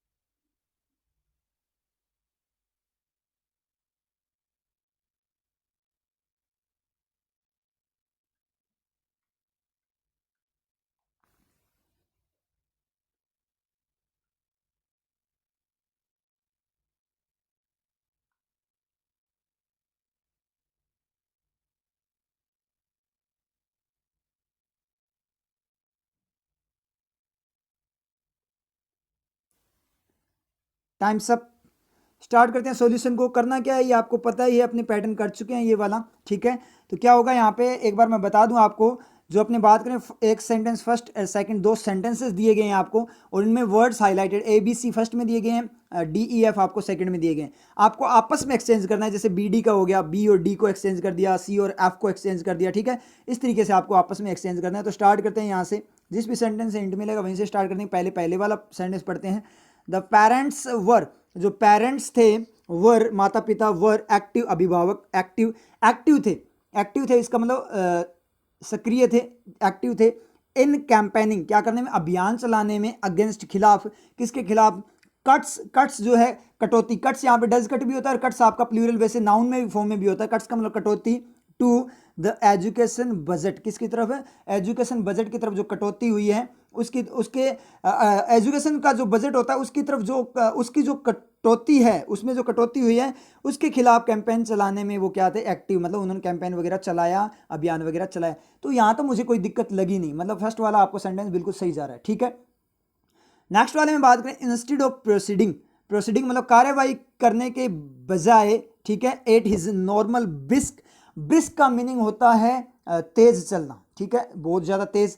अपने को मान लो एक बार अपने चेक कर लेते हैं, बाई चांस अपने को मीनिंग ना आता हो कि सर एग्जाम में अगर मीनिंग ना आता हो तो कैसे करेंगे, तो देख लेंगे। एग्जाम में मीनिंग नहीं आता तो कैसे करेंगे, बाई चांस देखो, क्योंकि ये ऐसे चीज़ें हैं वो मैक्सिमम कई बार क्या होती है वर्किंग से भी हो जाती है। लेकिन अगर वर्किंग से ना हो पाए वहाँ पे, ठीक है, हिंट ना मिले, ओनली वोकेब का हिंट मिले तो वोकेब आपको आनी चाहिए। देखो अपने हाथ पैर मार सकते हैं वहाँ पे, समझ में आया चीज़, अगर आपको वोकेब, इसीलिए बोलता हूँ वोकेब भी आपको तैयार करनी चाहिए, जरूरी होती है वो, ठीक है। विदाउट वोकेब अगर आपका सेंस है, वर्किंग आपकी क्लियर है, तो आपके चांसेस होते हैं आप क्वेश्चन कर सकते हो, ठीक है। अगर वोकेब है तो आपके चांसेस और ज़्यादा बढ़ जाते हैं। तो इसलिए क्या करो, अपने को तो किसी वे में क्या होना है, वहाँ पे कम लेवल पे जाना ही नहीं, अपने को तो अपने हाई लेवल पे जाना, अपने को तो कोई कमी छोड़नी नहीं है। तो वोकेब तैयार करो, कोई दिक्कत नहीं है, देख लेंगे यहाँ पे। अगर डायरेक्ट होगा तो वो भी देख लेंगे। एट हिज नॉर्मल ब्रिस्क का मतलब तेज चलना, ट्रोट का मतलब चाल वगैरह होती है, एकदम से चलना, ठीक है। अगर अपनी जो मतलब उसने अपनी जो नॉर्मल चाल थी उस पर वो नहीं चलने के बजाय, प्रोसीडिंग का मतलब उस पर चलने के बजाय क्या हुआ, ही लंबर का मतलब क्या होता है, लंबर्ड मतलब लंबर वैसे लकड़ी को भी बोलते हैं, लंबर्ड का मतलब होता है भारी भरकम तरीके से, ठीक है, और बहुत तेज तरीके से। Lumbered up the step ladder, lumbered up मतलब स्टेप लैडर मतलब जो सीढ़ी थी, चढ़ने वाली सीढ़ी थी, उसके ऊपर स्पीड में वो चढ़ा, मतलब लंबर्ड का भारी भरकम तरीके से।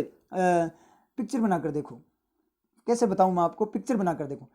आपने देखा कई लोग सीढ़ियों पे चढ़ते हैं, जैसे बहुत जल्दबाजी में आप भी चढ़े होगे, धड़ाम से चढ़ते हैं ना, पैर जोर जोर से मारते हुए, वो है ये लंबड़। समझ आ रही चीज़, लंबड़ कैसे करोगे आप, कैसे होगा कि धड़ाम से चलना, मतलब पैर मार कर चलना, बहुत जोर जोर से चलते हैं ना, पैर मारते हुए सीढ़ियों पे बहुत जोर जोर से, वो वाला केस है। मतलब नॉर्मल चाल से चलने के बजाय उसने क्या किया, लंबर्ड अप द स्टेप लैडर, सीढ़ियों पे वो चढ़ा, क्या, फुल स्पीड में, मतलब धड़ाम से चला, भारी भरकम तरीके से, इससे आएगा। हिव का मतलब क्या होता है, लहराना, लहराते हुए, हिमसेल्फ खुद को लहराते हुए, पोंडर्सली का भारी भरकम तरीके से, भद्दे तरीके से, inside the machines cabin, heaved himself खुद को क्या किया, लहराते हुए, इनसाइड अंदर चला गया मशीन के कैबिन पे। अब इसको आप पढ़ोगे तो कैसे समझोगे, इस चीज़ को कैसे समझोगे, जैसे अपने बात करें कोई भी चीज़ की बात करें, बड़ा ट्रक हो गया, मान लीजिए बड़े ट्रक आपने देखे होंगे इंडस्ट्री वाले, तो उसमें वो सीढ़ियाँ बनी होती है ना ऊपर चढ़ने के लिए, ठीक है, तो उन पर स्पीड में चढ़ा और एकदम से कैबिन में घुस गया उसके। जैसे अपने बात कंबाइन वगैरह की बात करें, जो कंबाइन वगैरह आती है ना फसलों के लिए, फसलों की कटाई के लिए, तो उसके अंदर भी क्या होती है, सीढ़ियाँ बनी होती है, और वो क्या स्पीड में चढ़ गया। जैसे बड़ी जेसीबी की बात करें, ठीक है, बड़ी जो अपनी बात करें क्रेन वगैरह की बात करें, तो सीढ़ियाँ बनी होती है, सीढ़ियों से वो क्या हुआ, एकदम से धड़ाम से चढ़ा फुल स्पीड में और एकदम से कैबिन में घुस गया, ठीक है। बसेस वगैरह की थोड़ी बात करें तो क्या होगा, सीढ़ियों से आगे की साइड में वो सीढ़ियाँ लगी होती है ना अंदर कैबिन में जाने के लिए, ठीक है, तो धड़ाम से सीढ़ियों से चढ़ा, मतलब नॉर्मल वे में नहीं चढ़ा, नॉर्मल चाल से नहीं चढ़ा, क्या चढ़ा, धड़ाम से चढ़ा और एकदम से पॉन्डर्स वे में, मतलब भारी भरकम, एकदम से क्या हो गया, अंदर चला गया कैबिन के। तो अब पिक्चर बन रही है ना, कैसे जा रहा है वो बंदा, दिखाई दे रहा है ना आपको, एकदम से सीढ़ियों पे जोर से पैर मारते हो, एकदम से कैबिन में घुस गया, तो वो वाली चीज़ बता रहा है, तो बिल्कुल सही जा रहा है। लेकिन अगर सर मीनिंग ना आता हो तो चेक कर लो, आप चेंजिंग करके देख लो। देखो पहले अपने देख लेते हैं, ए वाले को चेक करके देख लेते हैं, DEF तीनों जगह रख कर देख लेते हैं। पहले आप देखो एक्सचेंज किस किस का हो सकता है, BD का हो सकता है, CF का हो सकता है, ए का भी एक्सचेंज दे रखा है उसने, ए का किस किस के साथ दे रखा है, E और F के साथ। तो आपको ओनली आपका जो ऑप्शन है ज़्यादा चेकिंग ना करनी पड़े, ऑप्शन के अकॉर्डिंग ए को ई और एफ के साथ ही चेक करो। तो ए की जगह एक बार मैं ई रखूँ, सॉरी ई की जगह, क्योंकि मीनिंग ऊपर वाले में तो आ रहा, नीचे वाले में नहीं आ रहा ना, तो सेकंड वाले में देखते हैं, ए को रखते हैं इसकी जगह ई की जगह, तो क्या होगा, his normal active trout, active का मतलब फुर्तीली चाल, बिल्कुल सही है, ए ई तो सही जा रहा है भाई, सही जा रहा है। एफ की जगह रखना एक बार, एक्टिव को रखना, ए को रखना एफ की जगह, ही एक्टिव अप, ही एक्टिव अप, एक्टिव तो क्या होता है, एडजेक्टिव होता है, एक्शन थोड़ी होता है, तो एक्टिव अप तो होगा ही नहीं, ये तो आपका हो गया गलत, बिल्कुल सही है, गलत हो गया। और वैसे एक चीज और देखें यहाँ पे, चलो देखते हैं एक चीज और देखते हैं, क्या देखते हैं, लंबर्ड लिखा है ना, तो डिड लंबर है ना, पास्ट की बात हो रही है, तो अब ये चेक कर लो कि आप पास्ट की बात है या कब की बात है। आगे पढ़े, एंड हीव्ड, तो ही का, ही सब्जेक्ट किसका, एक तो लंबर्ड का है और एक हीव का है, डिड हीव का, मतलब एक तो लहराते हुए गया, तो मतलब बात पास्ट की हो रही है, तो यहाँ पे एफ में तो पास्ट ही आएगा। अब आप चेक कर लो एफ में क्या रिप्लेसमेंट आएगा, एफ में रिप्लेसमेंट आ सकता है नहीं आ सकता, ये चीज चेक कर लेते हैं अपने, समझ में आ रही है, बिल्कुल शानदार वाला मिल गया अपने को बिना मीनिंग के, क्योंकि लंबर्ड अगर मीनिंग नहीं पता तो भी क्या है, डिड लंबर है, क्योंकि आगे हीव्ड क्या है, डिड हीव है, मतलब एक्शन ही दिख रहा है ना, ही लंबर्ड अप, उसने लंबर अप किया था, लंबर्स अप तो नहीं लिखा उसने, लंबर्स का मतलब प्रेजेंट की बात, लंबर्ड अप का मतलब डिड ही है, क्योंकि आपने मीनिंग ना मिले तो भी है, लंबर्ड अप मतलब उसने कुछ किया है, किया इसका मतलब एक्शन है, एक्शन है इसका मतलब V2 की फॉर्म में है। और आगे बात करें, ही हीव्ड हिमसेल्फ, हीव का भी मीनिंग नहीं पता अपने को, तो उसने खुद को कुछ किया, तो यहां भी तो एक्शन ही है ना, और एक्शन है तो कैसा है, पास्ट का एक्शन है, मतलब बात कब की हो रही है, पास्ट की बात हो रही है, बिल्कुल सही है। एफ का रिप्लेसमेंट देख लेते हैं, एक्टिव तो होगा नहीं, क्योंकि एक्टिव एक्शन आना चाहिए ना, एक्शन नहीं है, एजुकेशन भी नहीं होगा, क्योंकि एजुकेशन भी एक्शन नहीं है, कट्स हो सकता है, ही कट्स, वो कट करता है, वो कट करता है, समझ में आ रही चीज, कट्स हो सकता है, डज कट बिल्कुल सही है, सिंगुलर को बता रहा है, लेकिन एक बार देखो, जैसे डज कट लिखोगे आगे हिव्ड लिखा हुआ है ना, तो इसका मतलब बात कहाँ की है, पास्ट की है, प्रेजेंट की, क्योंकि हिव्ड वाला तो क्या है, फिक्स है, तो बात आपकी है क्या, फिक्स कर दी उसने, क्या पास्ट की है, तो पास्ट की है तो कट्स हो नहीं सकता, कट हो सकता था, डिड कट हो सकता था, मतलब कट हो सकता था, डिड कट हो सकता था, लेकिन कट्स नहीं होगा, प्रेजेंट नहीं होगा, क्योंकि बातें कब की हो रही है, कब किया इसने ऐसा काम, पास्ट में किया, कहां से हिंट मिला, हिव्ड से अपने को हिंट मिला, इसका मतलब एफ में कोई रिप्लेसमेंट है नहीं आएगा, एफ में रिप्लेसमेंट नहीं आएगा, इसका मतलब जहां भी ऑप्शन में एफ है, इसका मतलब एफ में रिप्लेसमेंट दिया है, एक्सचेंज दिया है, तो एफ वाले सारे उड़ा दो, तो पहले वाले में सी एफ है गया, सेकंड वाले में बी एफ है गया, सी ऑप्शन में क्या है, ए एफ है गया, और डी ऑप्शन में सी एफ है गया, एफ से ही सारे के सारे गए। शानदार ट्रिक यूज होगी, अपने आप हो गई, वैसे नहीं है कि मैं ऐसे नहीं बोला कि मैंने शानदार ट्रिक यूज की, अपने आप ही होगी, आप भी कर सकते हो, अगर आपका सेंस चमका हुआ, आपको हैंडलिंग आती है तो। समझ में आई चीज, बिल्कुल क्या हुआ, बड़ा शानदार वाला सॉल्यूशन बन गया बिना मीनिंग के, अपने को ब्रिस्क का मीनिंग नहीं आता, अपने को लंबर्ड का मीनिंग नहीं आता, अपने को हिव्ड का मीनिंग नहीं आता, और बिना मीनिंग के अपनों ने क्या कर दिया, क्वेश्चन सोल्व कर दिया। ऐसे वर्किंग काम आती है, और सबसे ज़्यादा इंपॉर्टेंट जो चीज़ होती है वो सेंस एंड वर्किंग होती है आपकी, समझ में आ रही चीज़, आपका सेंस सबसे इंपॉर्टेंट, क्योंकि माइंड की स्टेबिलिटी, सोचने की क्षमता होनी चाहिए। उसके बाद बात करें वर्किंग से आपके मैक्सिमम क्वेश्चन हो जाते हैं, आपके मार्क्स बन जाते हैं, समझ में। वोकेब ना आते हुए भी, बाई चांस अपने वोकेब नहीं आती तो भी वर्किंग ने अपना साथ दिया, तो वर्किंग आपका हमेशा साथ देगी। क्लियर है। ब्रिस्क का मीनिंग क्या होता है, तेज। मीनिंग मैं बता दूं आपको, कहीं आप बोलोगे सर को मीनिंग नहीं पता, वैसे मैंने बता भी दिया।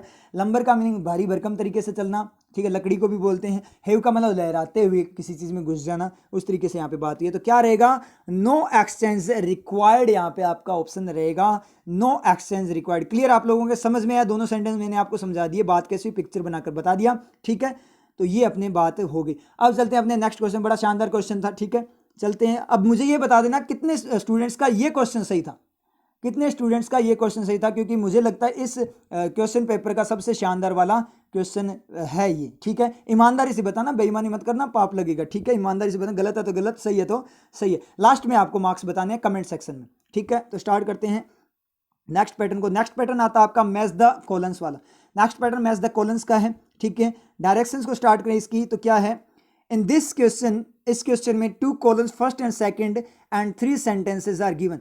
2 कॉलम दिए गए हैं, फर्स्ट सेकंड, और 3 सेंटेंसेस दिए गए हैं, which are divided into 2 parts, जो कि क्या डिवाइडेड है 2 पार्ट्स में, बिल्कुल सही है। Column first A B and C consist of first half of इस सेंटेंस, मतलब फर्स्ट में क्या है, जो आपका क्या है, कॉलन है ए बी सी वाला, उसमें फर्स्ट हाफ ऑफ सेंटेंस है, and colon second consist of second half of each sentence, मतलब सेंटेंस का आधा पार्ट, पहले वाला पार्ट है फर्स्ट कॉलन में, और नेक्स्ट वाला जो रिमेनिंग पार्ट है, सेकंड वाला पार्ट है, वो क्या है, सेकंड कॉलन में है। Match column first with column second so that the sentences formed are both meaningful and grammatically correct, choose the option as your answer. तो मतलब मैच द कोलन है अपनों ने बहुत कर रखा है, आपको क्या करना है वो चूज करना है ऑप्शन जो क्या करो करेक्ट सेंटेंस को बता रहा हो। ठीक है, टाइम मिलेगा 1 मिनट का, बिल्कुल इजी वाला पैटर्न है, बहुत कर रखा है अपनों ने, फेवरेट भी होगा आप लोगों का। ठीक है, तो बहुत ज़्यादा कर रखा है इस पैटर्न को, बहुत एग्जाम में भी बहुत ज़्यादा पूछा जाता है। तो टाइम स्टार्ट हो जाएगा 1 मिनट का, 1 मिनट में ही आपको आंसर करना है, 1 मिनट के बाद में आपको स्टॉप कर देना है, चाहे आपका आंसर आए उसके बाद में आपको नहीं बताना कि सर मेरा अब आंसर आए, ओनली 1 मिनट। एग्जाम ओरिएंटेड चलेंगे, पूरा का पूरा एग्जाम ओरिएंटेड, 1 मिनट के अंदर अंदर ही क्वेश्चन सोल्व होना चाहिए आपका। 1 मिनट से ज़्यादा टाइम लगता है तो आप उसको नेगेटिव पॉजिटिव कुछ काउंट मत करना, अनअटेम्प्टेड में आपको रखना है। समझ में आ रही है चीज़? तो उसके अकॉर्डिंग आपको अपने मार्क्स बताने। तो स्टार्ट करते हैं, सेंटेंस को तैयार रहना। ठीक है, सेंटेंस स्टार्ट करते हैं, time starts now.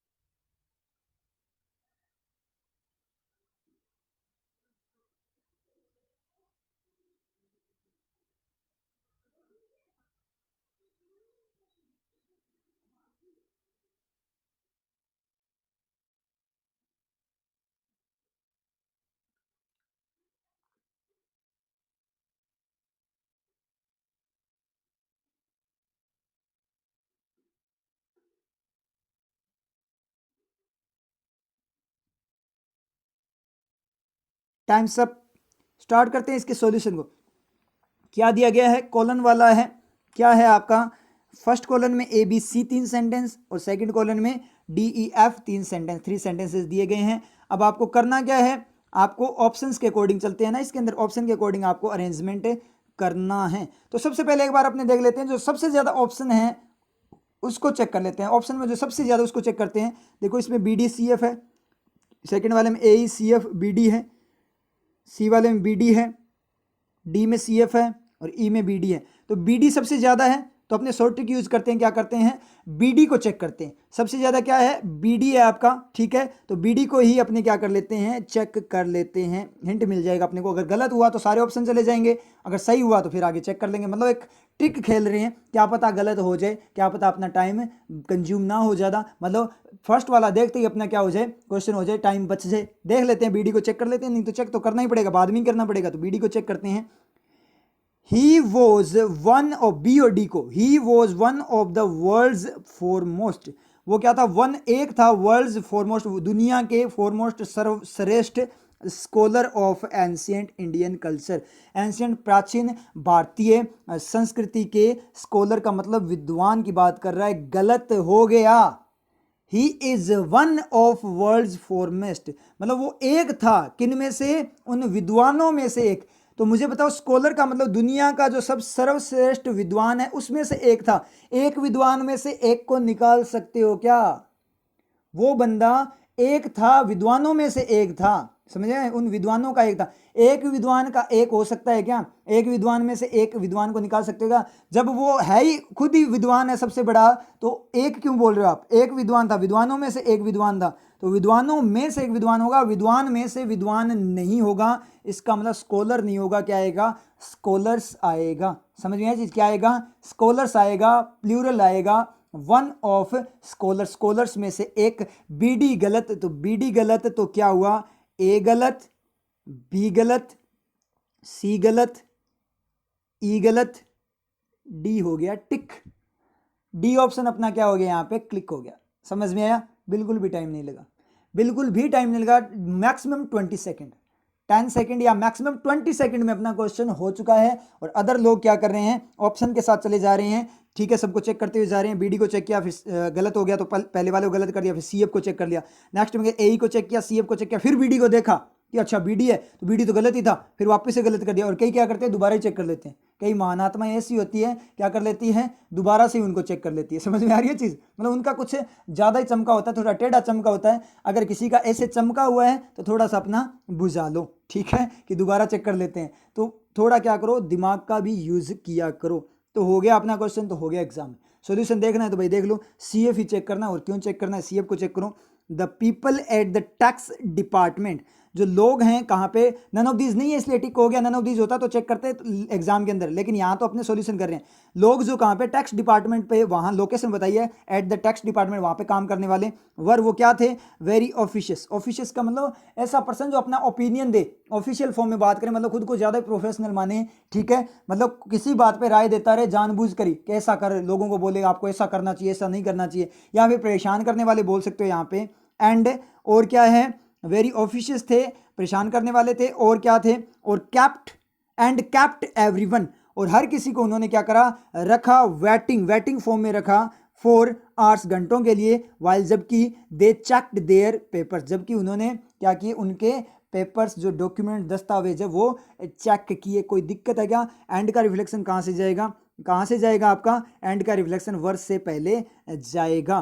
People at the tax department were very officious and the people at the tax department kept everyone waiting, उन्होंने हर किसी को वेट करवाया। डिड कीप है आपका पास्ट की बात कर रहा है, जबकि खुद ने क्या किया, उन्होंने पेपर्स वगैरह, दस्तावेज, उन लोगों के दस्तावेज चेक किए और घंटों तक उनको वेट करवाया। ये बात बोली, और ये रियलिटी है, हर ऑफिस की रियलिटी है। गवर्नमेंट ऑफिस की बात करें, वो काम आपका 5 मिनट का होता है और वो बंदे आपको 5 घंटे तक बिठाए रखते हैं। पता नहीं उनको क्या मजा आता है।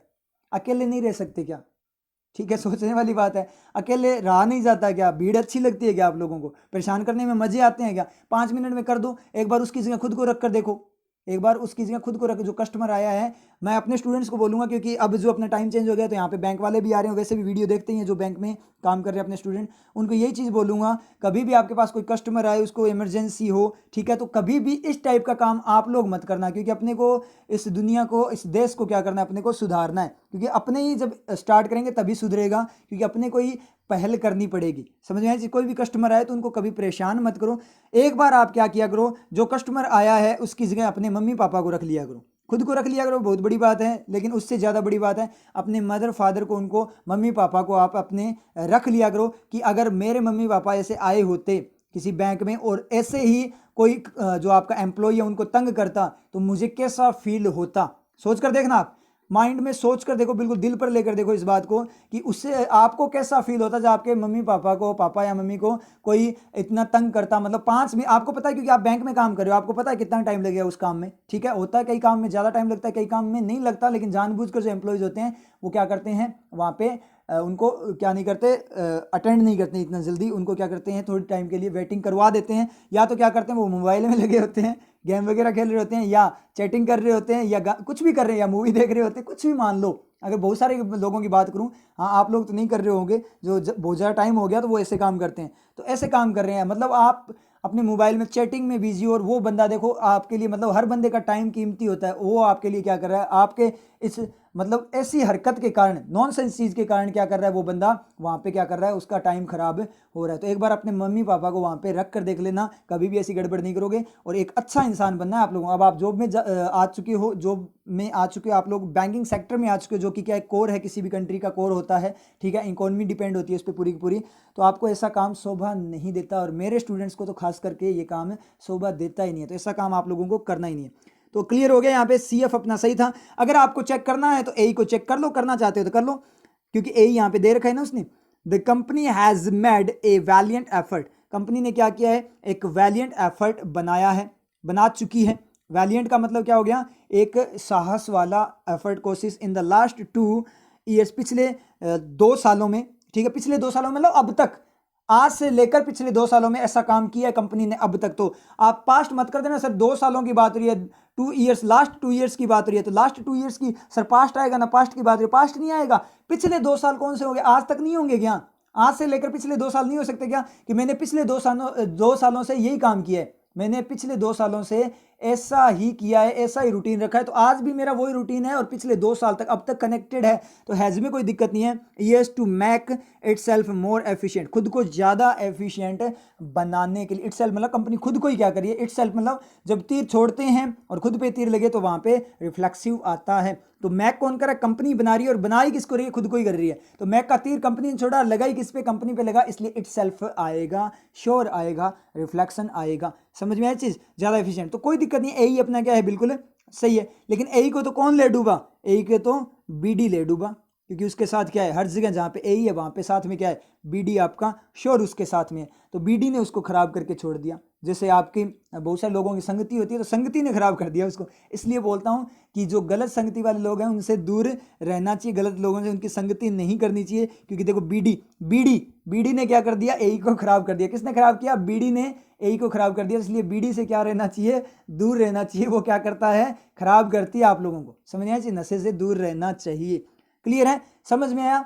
अब क्या कर लेना, जो आपके मार्क्स जितने भी आए हैं आउट ऑफ 10, वो मार्क्स मुझे आप लोग कमेंट सेक्शन में बता देना। समझ में आ रही चीज़, जितने भी मार्क्स आपके हैं रियलिटी की फॉर्म में, ऑनेस्टी, ईमानदारी से, नहीं तो पाप लगेगा। ठीक है, ईमानदारी से आप लोगों ने, सर हम तो बैंक में, वो जो बैंक में ज्वाइन कर चुके हैं वो, सर हम तो बैंक में ज्वाइनिंग मिल चुकी है, हम तो जॉब कर रहे हैं, हमें क्या पाप लगेगा। अब पाप का क्या करेंगे, तो आगे ग्रोथ नहीं होगी। ठीक है, समझ में आ रही चीज़। अगर आप बेईमानी करोगे तो, ईमानदारी करोगे तो बहुत आगे जाओगे, कोई दिक्कत वाली बात नहीं। इसलिए ईमानदारी अपने साथ रखनी है आप लोगों को। ठीक है, तो अपने मार्क्स आप मुझे कमेंट सेक्शन में बता देना। क्लियर आप लोगों के। ठीक है, फिर इस क्वेश्चन पेपर को सॉल्यूशन के लिए क्या कर लेना, आप दोबारा से रिवाइज करना चाहो तो कर लेना। वैसे यहाँ पे आई थिंक आप लोगों के सब कुछ क्लियर है, आप रिवाइज करो तो कर लेना। वर्किंग के लिए जरूर रिवाइज करना इसको, क्योंकि वर्किंग यहाँ से क्लियर होगी कैसे क्वेश्चंस को किया जाता है। जैसे अपनों ने किया था पिछले वाले क्वेश्चन में, क्या किया था, विदाउट वोकेब के क्वेश्चन कर दिया था। इतना शानदार वाली वोकेब थी उसके अंदर, फिर भी अपनों ने कर दिया था उसको। समझ में आ रही है चीज़, तो ये चीज़ है, तो रिवाइज कर लेना इसको। ठीक है, फिर मिलते हैं नेक्स्ट क्लास में। एक पक्षी जब उड़ना सीख लेता है तो अपने घोंसले का त्याग कर देता है, जबकि उसी घोंसले में उसे सुरक्षा मिलती है, सुख मिलता है, संतोष मिलता है। इसी प्रकार जब एक शिष्य अपनी शिक्षा प्राप्त कर लेता है तो अपने गुरु के आश्रम का त्याग कर देता है, जबकि वहां उसके सहपाठी होते हैं, मित्र होते हैं, विश्राम करने को मिलता है और जीवन के झंझट नहीं होते। परंतु जाना पड़ता है। अस्तित्व के विकास के लिए कोमल और सुरक्षित वातावरण का त्याग कर कठोर समस्याओं का सामना करना अनिवार्य है। स्मरण रहे, यदि अस्तित्व का विकास करना है तो अपने सुरक्षा कवच से बाहर निकलकर कठिनाइयों का सामना करना सीखो। नीतियां मेरी, नियति आपकी।